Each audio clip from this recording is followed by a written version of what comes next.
Good evening on this 29th day of October 2024. I am Sunday Gloria Aboch with Uctv News, starting straight in our bulletin with government that has reaffirmed its commitment to rationalize the Uganda Coffee Development Authority UCDA through the Contagious Coffee Amendment Bill 2024. Addressing journalists on recent cabinet resolutions, Minister for ICT and National Guidance Chris Baryomunsi stated that the rationalization policy is designed to reduce government expenses and enhance service delivery efficiency through reorganizing government's administrative structures. Baryomunsi dismissed the tribal claims being circulated on social media by some politicians, emphasizing that the policy is rooted in economic rather than ethnic considerations.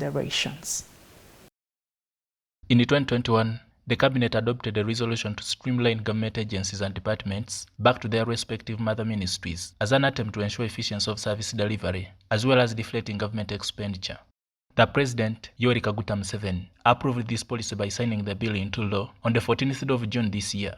Since its launching, the process had never encountered any serious contradictions until of recent when the government moved to rationalize the Uganda Coffee Development Authority into the Agriculture Ministry through the controversial Coffee Amendment Bill 2024, which sparked a heated debate not only in the Parliament but also amongst the public, as some were interpreting as a masked strike against the coffee sector, while as others indulging into tribalistic sentiments.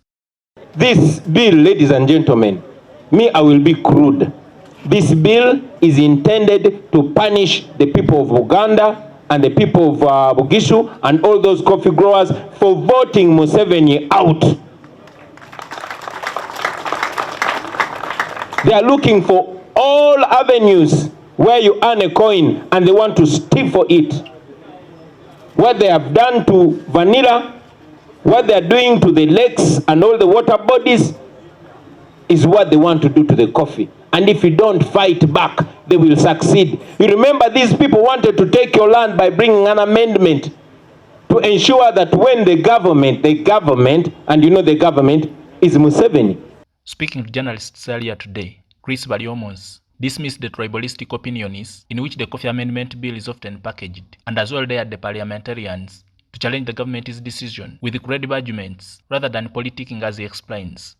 Members of Parliament who are just making it a tribal issue, making it sensational. I think a number of them are just politicking. I saw even members of Parliament who have never spoken in Parliament also speak.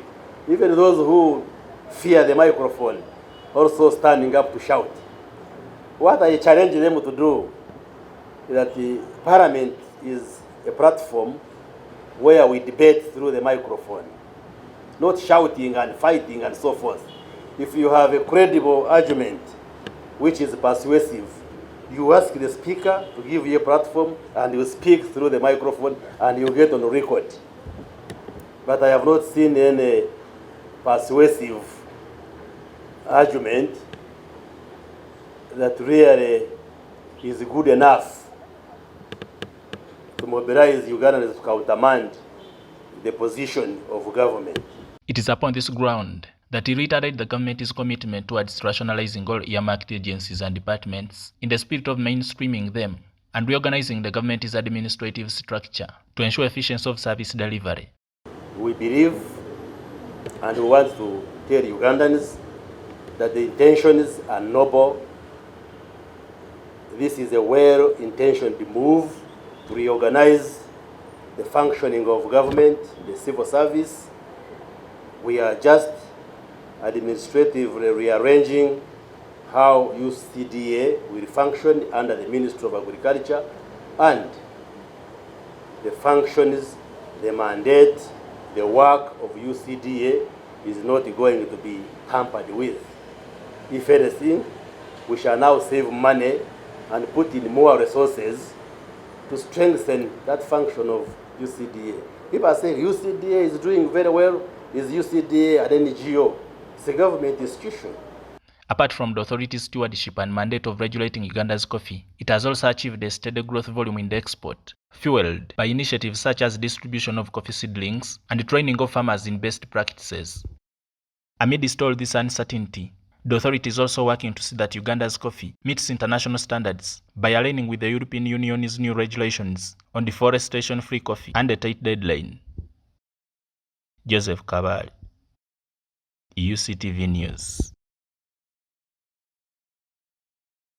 And now, the Democratic Party has urged the government to implement a comprehensive monitoring system for fuel tanker vehicles to prevent accidents and fuel theft. The call follows a recent fuel tanker accident, or rather incident, including the devastating Kigowa incident which claimed 26 lives and injuring many. The party's acting spokesperson, Ismail Chiria, says that some accidents are masterminded by truck drivers as a guise after stealing a portion of the fuel. He, however, criticized government's response to the Kigowa tragedy, citing delayed firefighting efforts. However, as the Democratic Party, we also call upon a critical monitoring system on these fuel tank vehicles from where they start the journey to their final destination. And this should be on the side of government and even the owners of those businesses. Some information that some drivers, when they leave their offices, they park in the middle of the journey. Then they get some fuel out of those trucks. Now, once they realize that their bosses are likely to understand that they took some fuel from these tanks, then they plan these accidents deliberately.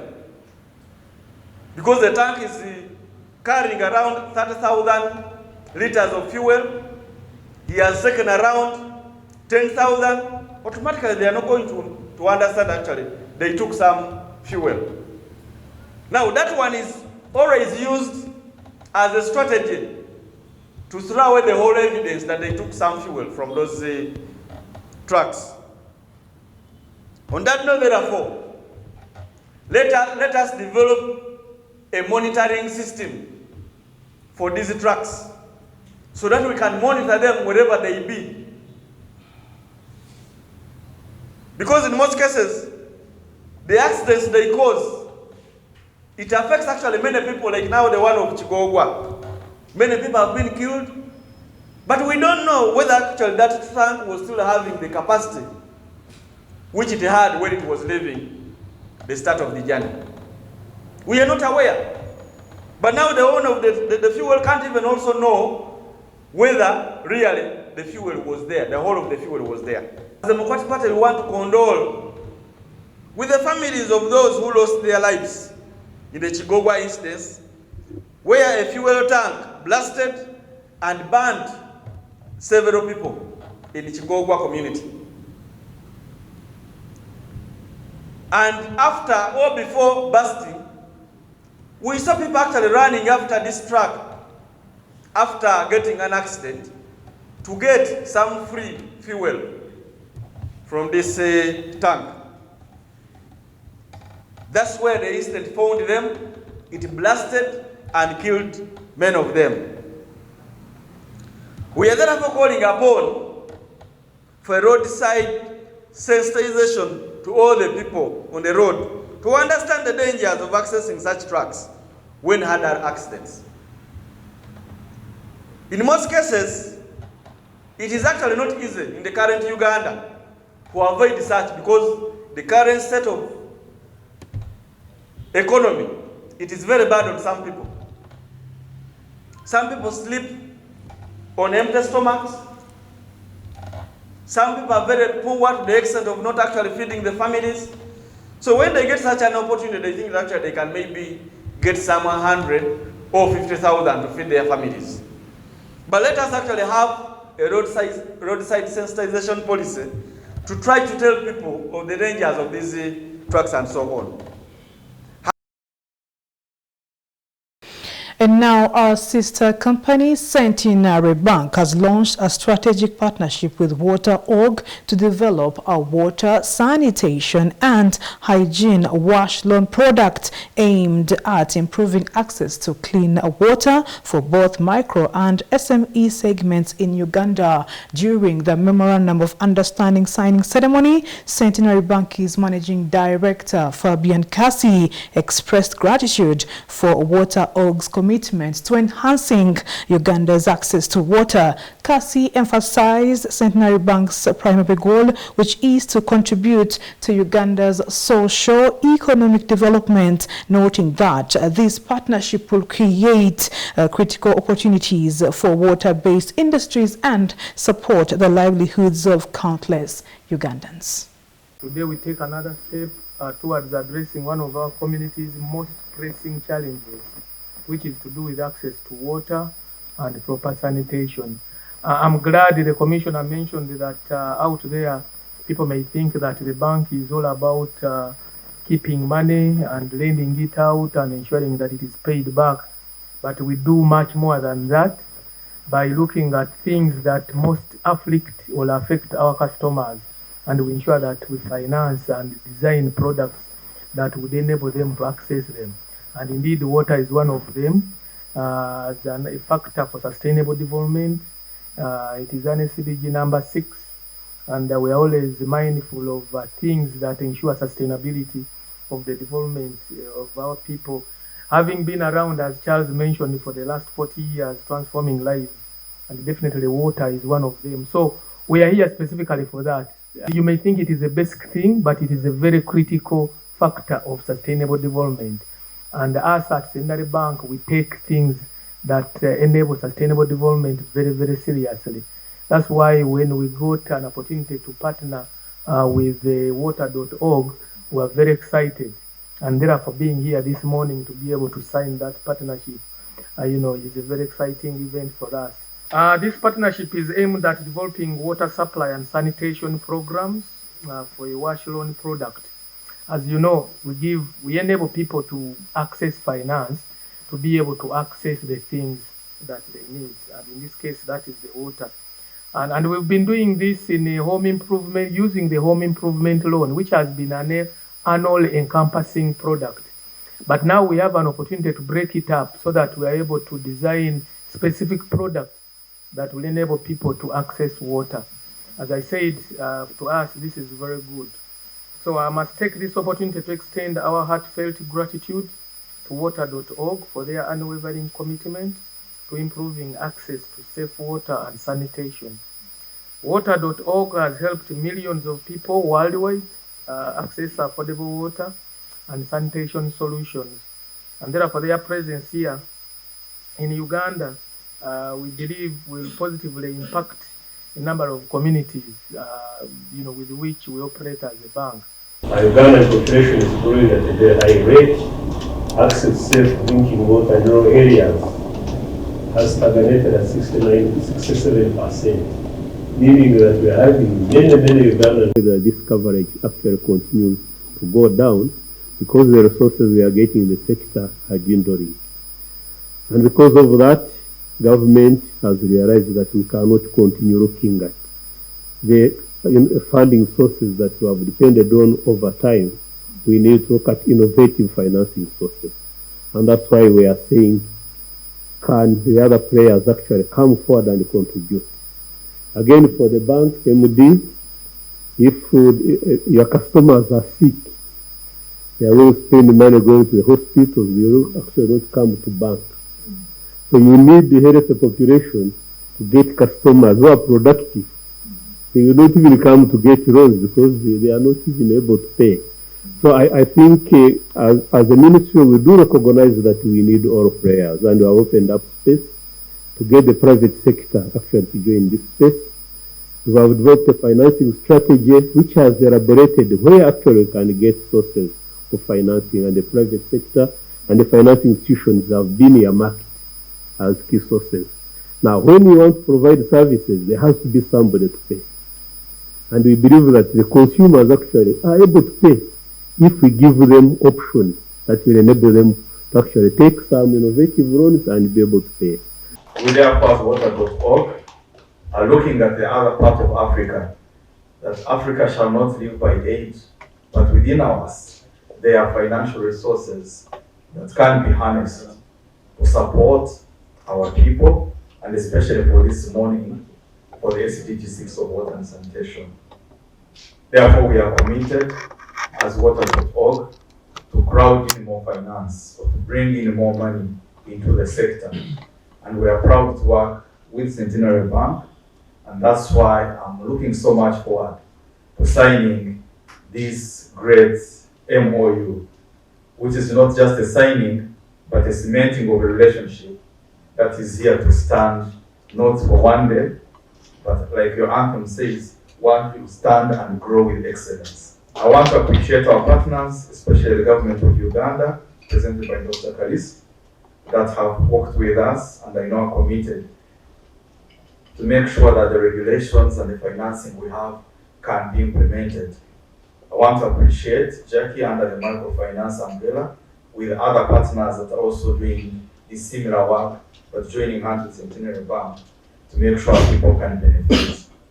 And also Country Director Brenda also heading the finance working group to make sure that the thematic group can be able to take this financing into the other blocks of construction, planning, and making sure that this water and sanitation can be sustained. In a tribute to the dedication and courage of soldiers from the Uganda People's Defense Forces Mountain Division, Deputy Commander Colonel Paul Mwonge has commended their lasting impact on Uganda and the region, particularly their role in stabilizing Eastern DRC. Recognizing their unwavering commitment to peace, Colonel Mwonge highlighted their pivotal contributions to regional security, especially through Operation Suja. He expressed their sentiments while representing the division commander at a send-off, a ceremony for 24 non-commissioned officers held at Mohoti Barracks in Fort Portal, Kabarole District.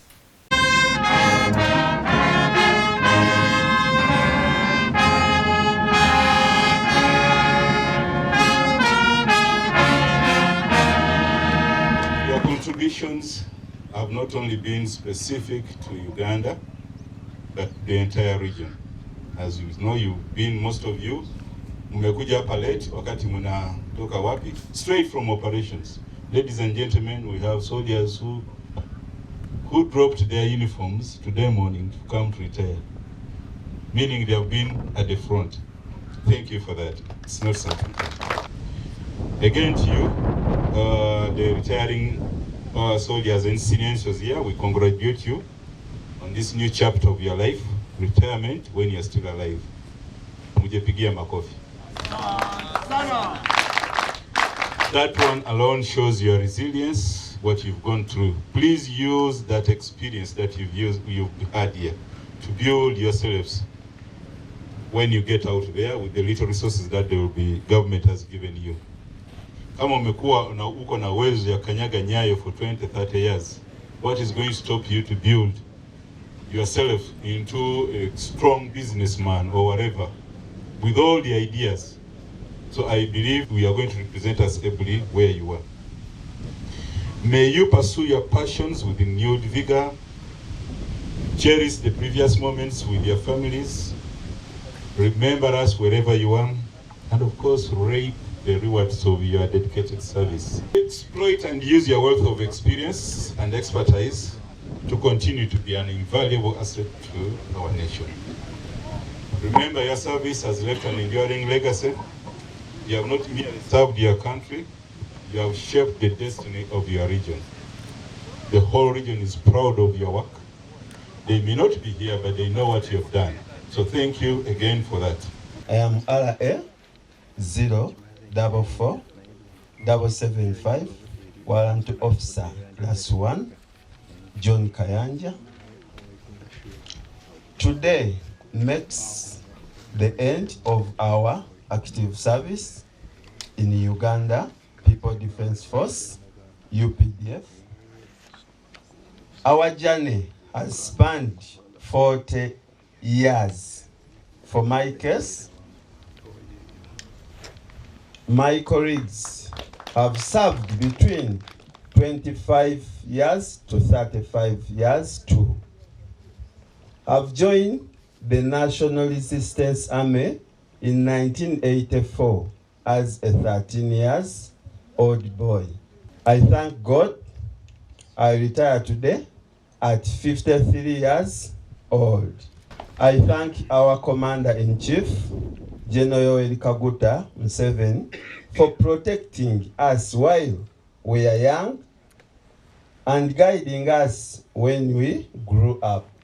We are here at the Mountain Division Headquarters, Mahoti, for Portal City, where we have witnessed the official send-off or official discharge of UPDF militants from Mountain Division from the UPDF services.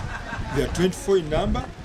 A number of them have served between 25 years and 40 years in service. So we are very thankful to the Commander-in-Chief who wrote this piece that has enabled officers and the militants to join the army and get discharged after serving their country diligently. We pray that this stability and peace continue so that we continue seeing a number of ceremonies like this one. And with that, we do appreciate your time. You're watching the Uganda Catholic Television. UCTV News takes a break.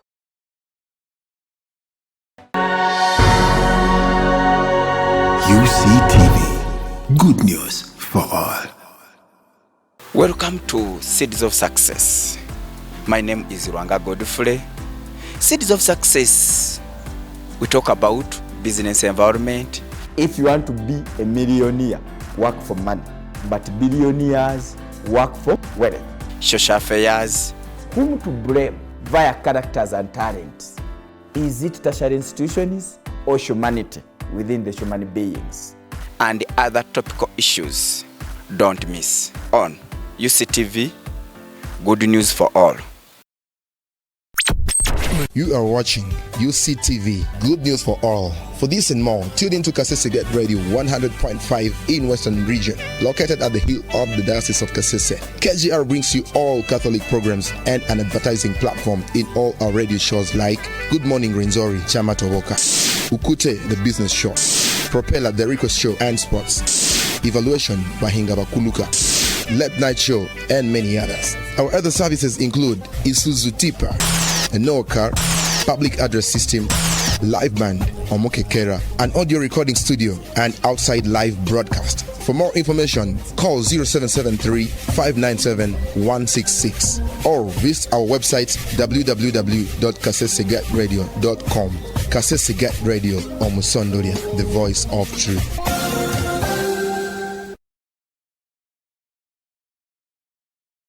And with the Rome Reports segment ends our Tuesday edition of UCTV News. I'm Sunday Gloria Aboch, wishing you a very good night.